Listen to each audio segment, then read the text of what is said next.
Sobat Kairos yang dikasihi Yesus Kristus, renungan firman Tuhan bagi kita saat ini tertulis dalam Injil Lukas pasal yang ke-14 ayat 13 sampai 14. Demikian firman Tuhan.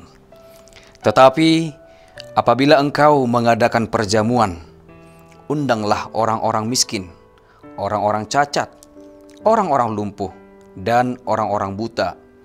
Engkau akan berbahagia, karena mereka tidak mempunyai apa-apa untuk membalasnya kepadamu.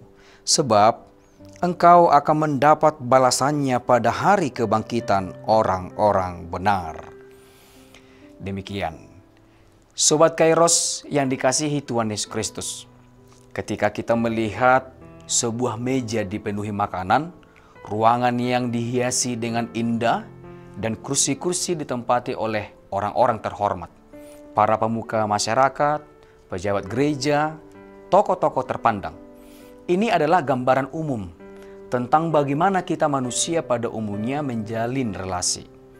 Kita suka membangun hubungan dengan orang yang dianggap bernilai.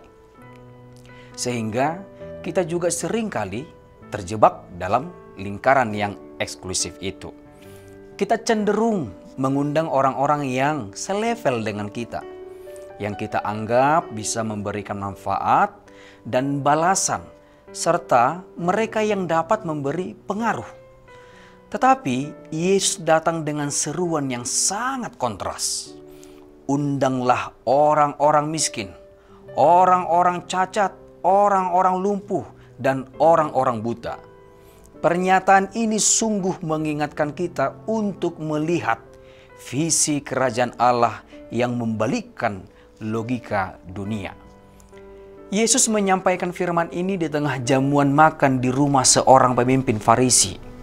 Saat itu, para tamu berebut tempat terhormat dalam pesta perjamuan itu. Undangan biasanya diberikan kepada orang-orang yang memiliki status sosial yang sama atau bahkan lebih tinggi. Dalam budaya zaman itu, orang-orang miskin, cacat, lumpuh, dan buta bukan hanya mengalami penderitaan fisik atau ekonomi.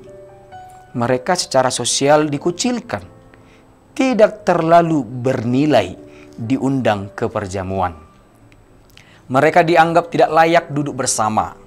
Tentu, jika diperhadapkan dalam kehidupan kita pada saat ini, justru kita penting sekali mengundang dan merangkul mereka dalam perjamuan kita.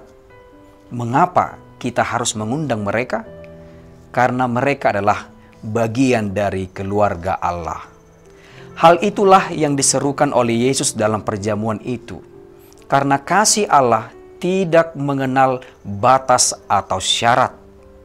Sobat Kairos, dalam kehidupan kita saat ini, perjamuan yang dimaksud bukan lagi sekedar makan bersama, tetapi menjadi simbol dari persekutuan, penerimaan, rangkulan yang penuh kasih, kasih yang tulus yang melampaui batas status. Dengan demikian, Yesus tidak hanya mengajarkan kita sekadar arahan etika sosial, tetapi untuk membangun komunitas yang merangkul, yang mencerminkan kasih dan keadilan Allah itu sendiri. Kita sebagai umat Tuhan, melalui seruan ini, untuk benar-benar merangkul dengan kasih, benar-benar mengarahkan mata kepada mereka yang seringkali tak terlihat dan yang dianggap tidak terlalu bernilai. Sebab itulah nikmatnya kebahagiaan yang amat mendalam, menikmati dorongan kasih yang sejati.